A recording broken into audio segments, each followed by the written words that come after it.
यादव ने महाराष्ट्र के धुलिया में जनसभा को किया संबोधित, कहा हमारे भारत की संस्कृति ही हमारी पहचान है। प्रियंका गांधी 23 अक्टूबर को वायनाड में दाखिल करेंगी नामांकन, राहुल गांधी भी रहेंगे मौजूद। रांची में संविधान सम्मान सम्मेलन का आयोजन, कार्यक्रम में राहुल गांधी ने लिया भाग। इस दौरान झारखंड के सीएम सोरेन मौजूद रहे। विजया रहाटकर बनी राष्ट्रीय महिला आयोग की अध्यक्ष, अर्चना मजूमदार की सदस्य के रूप में नियुक्ति। नमस्कार, मैं गौरी, आप सभी का स्वागत है। देख रहे हैं आप आज की खबर। रुक करते हैं बड़ी खबरों की ओर।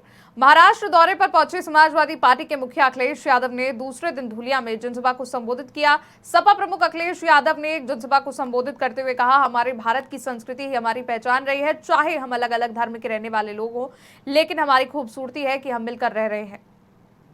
जो हमारे देश की पहचान है कि चाहे हम अलग अलग धर्म के रहने वाले लोग हों, लेकिन हमारे देश की और समाज की यही खूबसूरती है कि चाहे हम किसी धर्म के बने रहें, लेकिन सब हम मिलकर के रहते हैं। न केवल आज हम मिलकर के रह रहे हैं, और दुनिया में जो हमारे देश की सबसे बड़ी पहचान है, वो हमारे देश की यही पहचान है कि कोई भी भारत आया होगा, भारत ने उसे अपना लिया और भारत को अपना करके वो अपना हो गया। इसीलिए ये धरती वो है, न जाने कितने धर्मों को यहाँ पर रहने का मौका दिया है। न केवल धर्म मिलकर के रह रहे हैं, बल्कि इसी धरती में बहुत सारे धर्म बनकर के आज समाज को जोड़ने का काम कर रहे हैं। जो हमारे कांग्रेस महासचिव प्रियंका गांधी वायनाड चुनाव पिच पर डेब्यू करने जा रही हैं। केरल की वायनाड लोकसभा सीट से चुनाव लड़ेंगी, जो उनके भाई कांग्रेस सांसद राहुल गांधी के छोड़ने के बाद खाली हुई। प्रियंका गांधी वायनाड लोकसभा सीट से अपना नामांकन 23 अक्टूबर को दाखिल करेंगे। इस दौरान राहुल गांधी भी उनके साथ मौजूद रहेंगे। नामांकन दाखिल करने से पहले प्रियंका गांधी रोड शो भी निकलेगा। झारखंड और महाराष्ट्र विधानसभा चुनाव के साथ 14 राज्यों की 48 विधानसभा सीटों पर 2 राज्यों की 2 लोकसभा सीटों पर उपचुनाव हो रहे हैं। जिन 2 लोकसभा सीटों पर उपचुनाव के लिए तारीखों का ऐलान हुआ है, राहुल गांधी के इस्तीफे से रिक्त हुई केरल की वायनाड लोकसभा सीट है।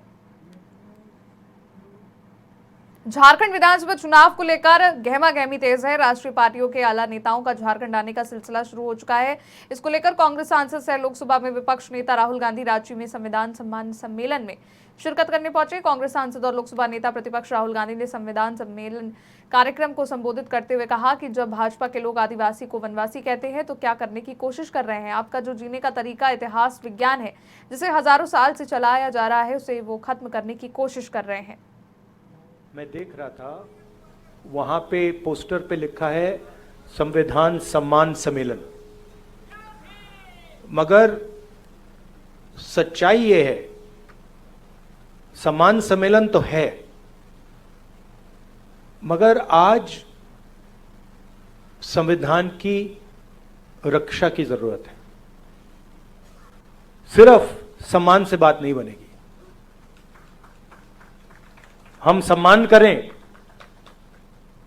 और उसकी रक्षा ना करें तो सम्मान करने का कोई मतलब नहीं रहेगा, क्योंकि इस पे आक्रमण हो रहा है, जबरदस्त आक्रमण हो रहा है, चारों तरफ से आक्रमण हो रहा है।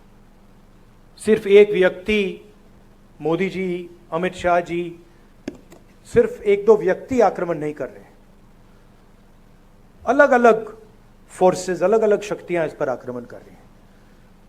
कोई आगे से, कोई पीछे से, कोई साइड से, कोई ऊपर से, और इनका लक्ष्य है कि संविधान किसी ना किसी तरीके से या खत्म हो जाए या फिर खोखला बना दिया जाए। केंद्र सरकार ने विजया किशोर रहाटकर को राष्ट्रीय महिला आयोग एनसीडब्ल्यू की नई अध्यक्ष नियुक्त किया है। रेखा शर्मा की जगह लेंगी और इस संबंध में शनिवार को अधिसूचना जारी कर दी गई। राष्ट्रीय महिला आयोग अधिनियम 1990 की धारा 3 के मुताबिक रहाटकर 3 साल की अवधि या फिर 65 वर्ष की आयु तक जो भी पहले इस पद पर रहेंगी। विजया किशोर रहाटकर की नियुक्ति के साथ सरकार ने एनसीडब्ल्यू में नए सदस्यों को भी नामित किया है। महिला और बाल विकास मंत्रालय की आधिकारिक अधिसूचना के अनुसार डॉक्टर अर्चना मजूमदार को 3 साल के कार्यकाल के लिए आयोग के सदस्य के रूप में नियुक्त किया गया। न्यूजीलैंड के खिलाफ सीरीज के पहले टेस्ट की पहली पारी में भारतीय टीम ने 462 रनों पर ऑल आउट हो चुकी है।